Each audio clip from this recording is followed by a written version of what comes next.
kalau kita pakai lagu itu dan terjadi lagi gitu ya, lagi dan korbannya selalu anak-anak.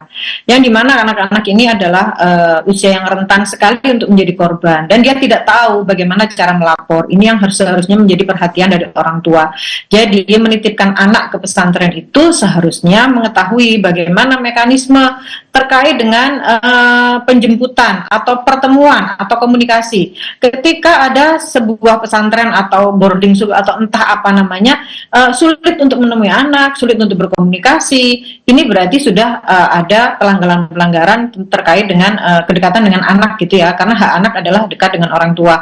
Karena ketika tidak boleh berkomunikasi, artinya anak ini ketika terjadi apa-apa orang tua tidak mengetahui. Nah biasanya ini berkedok dengan pemberian ilmu gitu. Ketika dia tidak manut, dia tidak nurut, maka ilmu itu tidak bisa masuk kepada siswa atau santri itu. Dan ini biasanya sudah terjadi turun-temurun sehingga semua anak di tempat itu sudah mengetahui, sama-sama tahu dan merasa bahwa ini adalah salah satu cara hidup di situ dan semua harus menerima. Artinya ada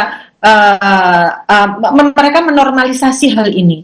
Lalu yang seharusnya kita perhatikan lagi adalah ketika mereka menjadi korban, apakah selama ini pengasuh yang lain tidak bisa memahami bagaimana pemahaman para pengurus terkait dengan emosional anak, terkait dengan perilaku anak, apakah ada yang berubah? Berarti ada yang kurang dari pengurus yang ada di situ.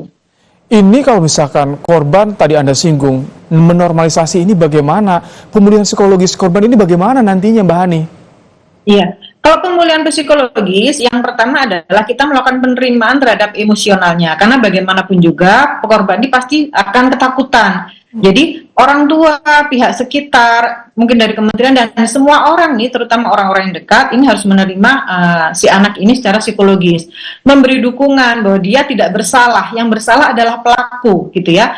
Karena mereka akan kehilangan harga diri, mereka akan ketakutan, bahkan mungkin mereka ada rencana untuk bunuh diri karena mereka sangat-sangat malu dengan kondisi yang sudah terjadi. Lalu membawa ke lingkungan yang aman, baik kepada orang tua maupun lingkungan sosial yang sudah ditunjuk oleh lembaga-lembaga sosial atau pemerintah untuk memberikan perlindungan terhadap mereka.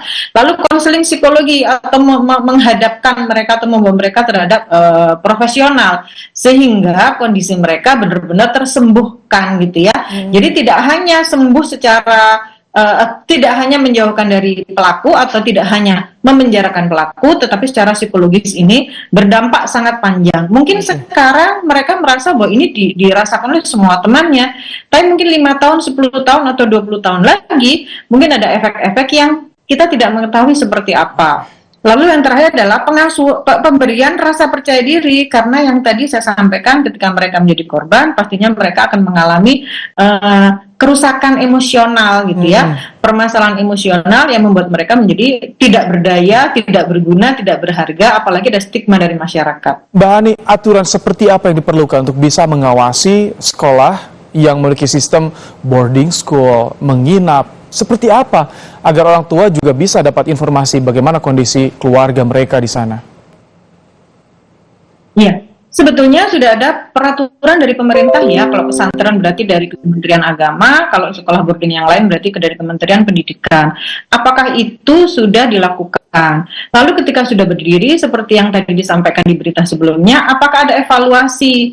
Apakah ada izin dari masyarakat setempat yang lokasinya sama? Nah, orang tua juga harus mengetahui apakah sekolah yang dipilih atau pesantren yang dipilih ini menggunakan izin yang resmi. Karena kalau tidak resmi sebetulnya merugikan si santri ini atau orang tua. Karena mereka jadi tidak tahu bagaimana mekanisme pelaporan ketika terjadi sesuatu yang tidak diinginkan. Lalu bagaimana selama ini mereka memberikan aturan-aturan kepada orang tua. Jangan-jangan ini hanya pesantren atau... Tapi ini panti asuhan, Mbak Hani. Ini informasinya panti asuhan, bukan pesantren. Oh, sorry, ini panti asuhan. Maaf. Ya.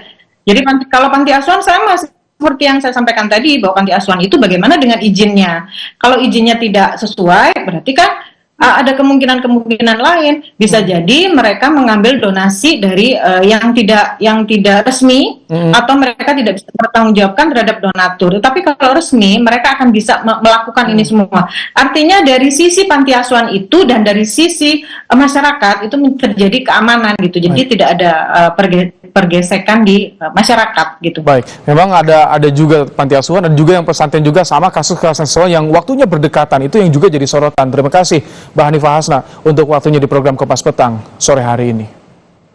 Usai jeda, saudara.